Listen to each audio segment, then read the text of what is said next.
इसके कैंडिडेट को? देखिए, जुबली हिल्स में बाई इलेक्शन होने जा रहा है और यहां पर मुख्यमंत्री रेवंत रेड्डी है। तो बाई इलेक्शन होने जा रहा है जिससे ना सरकार बदलेगी, ना सरकार गिरेगी, ना बनेगी। तीसरी बात यह है कि जो बीआरएस के एमएलए थे जो आज इस दुनिया में नहीं है, 10 साल उनको जुबली हिल की जनता ने मौका दिया और उन्होंने उसको पूरा खो दिया। मुख्यमंत्री बीआरएस का, ये विधायक वहां के हैं। आप जुबली हिल के नाम से लोग समझते कि बड़ा पॉश इलाका है, ऐसा नहीं है। बहुत स्लम्स है और वहां पर हर वार्ड में कोई डेवलपमेंट का काम उन्होंने नहीं करवाया, बल्कि उनके दौर में कई लोगों पर तकालीफ दी गई, कई लोगों को डराया धमकाया गया और खुद उन्हीं के पार्टी के कई लोग विधानसभा छोड़ के चले गए थे।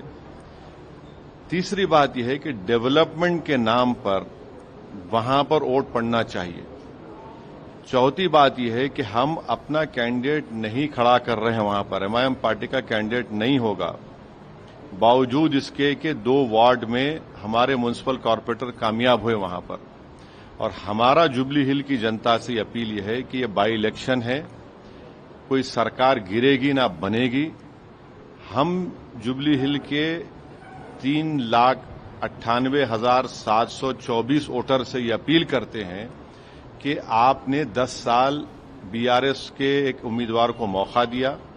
वो बीमार थे 2023 के विधानसभा के चुनाव में और बीमारी की हालत में भी गैर जरूरी बीआरएस ने उनको अपना कैंडिडेट बनाया, मगर अब की बार वो एक जुबली हिल की डेवलपमेंट के लिए तमाम वोटर से अपील कर रहे हैं कि वो एक नौजवान नवीन यादव को अपने वोट दें ताकि वो जुबली हिल में डेवलपमेंट ला सके। नहीं, नहीं, फर्क है कैंडिडेट। सवाल उठेंगे उसका नहीं है, मगर आपको पार्टी का जो फैसला है वो सुना रहा हूं। पार्टी का फैसला यही है।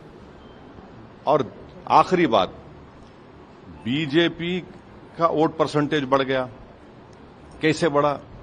2023 के तेलंगाना के विधानसभा में बीआरएस पार्टी का वोट था 37%। 4-5 महीने के बाद जब पार्लियामेंट के इलेक्शन हुए, बीआरएस का वोट हो गया 15%। ये जुबली हिल सिकंदराबाद पार्लियामेंट कॉन्स्टिट्यूंसी में आती है।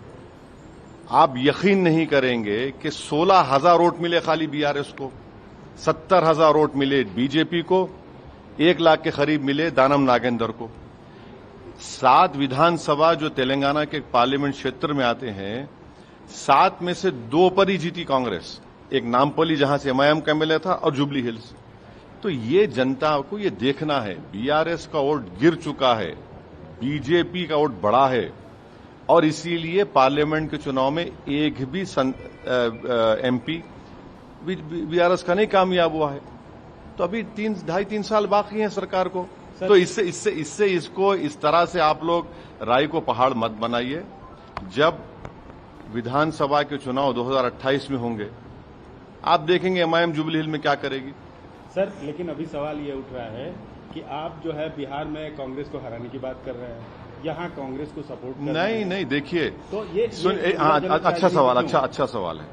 बिहार में अख्तरुल ईमान साहब ने, एमआईएम पार्टी ने लालू प्रसाद यादव को एक लेटर लिखा, जनाब खरगे साहब को लेटर लिखा, सीपीआई एमएल के जो लीडर है उनको लिखा और सीपीआई के लीडर को लेटर लिखा। लिखकर क्या कहा कि हमको शामिल करिए। फिर तेजस्वी यादव को लेटर लिखकर कहा कि हमको 6 सीट दीजिए। यहां पर सरकार बनाना है।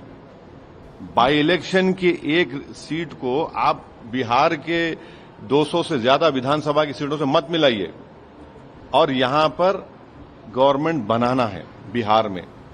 तो हमने लेटर लिखा, वो लोग तैयार नहीं हुए, तो हम अपना चुनाव लड़ेंगे ना। हम तो 5 एमएलए वहां पर कामयाब हो चुके हैं हमारे, तो हम लोग वहां पर चंद्रशेखर आजाद रावण की पार्टी के साथ, जनाब स्वामी प्रसाद मौर्य साहब की पार्टी के साथ हम अलायंस में लड़ रहे हैं। तो इसको एक बाई इलेक्शन को उठाकर अगर आप कोई देख रहा है तो मैं उनकी सियासी इमेच्योरिटी पर कुछ नहीं कह सकता। अच्छा सर, सवाल एक और है कि एक मुस्लिम कैंडिडेट और वहां देखिए, हमारा कोई candidate jubilee hill by election में नहीं है, और अगर कोई एमआईएम पार्टी का नाम ले रहा है कोई इंडिपेंडेंट कैंडिडेट, तो हम इलेक्शन कमीशन को लेटर देंगे।